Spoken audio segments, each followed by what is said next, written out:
Magandang gabi po sa ating lahat. Update po muna tayo dito sa dalawang bagyo na binabantayan natin sa loob ng ating PAR, which is si Mirasol at si Nando. Galing po ito sa update na nilabas natin kaninang Tropical Cyclone Bulletin kaninang 11 p.m. Mag-umpisa po muna tayo dito po kay Mirasol. So nananatili pa rin naman yung kanyang tropical depression category. At ito po nakita natin, ito ay nakalabas na ng ating kalupaan at ito ay over the coastal waters na ng Pagudpud, Ilocos Norte. May taglay na lakas na hangin na 55 kilometers per hour at pagbugso na umaabot ng 75 kilometers per hour. Ito'y kumikilos north-northwestward sa bilis na 10 kilometers per hour. Mamaya po natin i-discuss yung mga under po ng tropical cyclone wind signal, pati na rin ito pong possible na track neto ni Mirasol.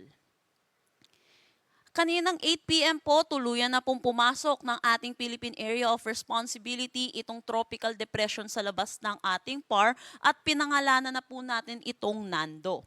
So mamaya din po, magbibigay din po tayo ng update sa possible na track neto ni Nando. Sa ngayon din, meron din tayong epekto ng southwest monsoon dito sa may southern Luzon, Visayas at dito po sa western section ng Mindanao. So ano po ba yung naasahan natin sa track neto ni Mirasol? Yung po nasa coastal waters na po ito ng Ilocos Norte, kaya inaasahan po natin ito po ay mag-i-intensify into a tropical storm category habang palabas po ng ating Philippine Area of Responsibility bukas ng umaga at patuloy po itong palayo na ng ating bansa. Under pa rin po ng tropical cyclone wind signal number 1 dulot netong si Mirasol ay dito sa may Batanes, Cagayan kasama na ang Babuyan Islands, northern portion ng Isabela, Apayao, Abra, Kalinga, Mountain Province, eastern at northern portion ng Ifugao, Ilocos Norte at northern at central portions ng Ilocos.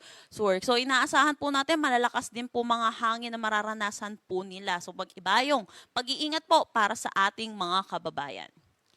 Para naman sa magiging ulan na dala nito ni Mirasol, inaasahan po natin ngayong gabi hanggang bukas ng gabi ay 50 to 100 millimeters of rain dito pa rin sa may Ilocos Sur, Ilocos Norte, Abra, Apayao, Kalinga, Cagayan at Isabela. So iba yung pag-iingat po para sa ating mga kababayan sa mga posibilidad po ng mga pagbaha at mga pagguho ng lupa.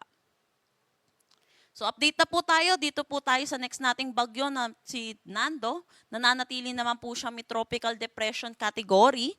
At kaninang 10 p.m. huli itong namataan sa layong 1,140 kilometers east ng southeastern Luzon. May taglay na lakas na hangin na 55 kilometers per hour at pagbugso na umaabot ng 70 kilometers per hour. Ito'y kumikilos west-northwestward sa bilis na 15 kilometers per hour. So ano po ba inaasahan nating track po neto ni Nando? So inaasahan po natin bukas yung posibilidad, yung naging ito po ganap na tropical storm na po. At kung makikita din po natin dito po sa ating track, meron po tayong letter T which is nagsisignify po ng typhoon category. At inaasahan po natin magkakaroon po siya ng intensification hanggang typhoon pero hindi rin po natin inaalis yung posibilidad na ito yung maging isang ganap na super typhoon. Possible po, pinakamaaga po na magre-raise po tayo ng tropical cyclone wind signal ay sa Sabado at hindi rin natin inaalis yung posibilidad na pagtataas ng pinakamataas po natin na signal which is number 5. Dulot na rin po ito po yung pinakamataas nating tinataas kapag meron po tayong super typhoon category. So kung maaalala din po natin, kapag meron po tayong bagyo dito po sa eastern section ng ating bansa, nagkakaroon po tayo ng enhancement ng southwest monsoon. At nakikita rin po natin na magiging typhoon category po ito. So inaasahan din po natin yung mga pag-ulan dulot ng southwest monsoon, lalo na po dito sa may southern Luzon, Visayas at malaking bahagi ng Luzon. So ingat po ating mga kababayan, ugaliin po natin i-check yung social media pages ng mga pag-asa, mga nilalabas po natin tropical cyclone bulletin, weather advisory at mga heavy rainfall warning.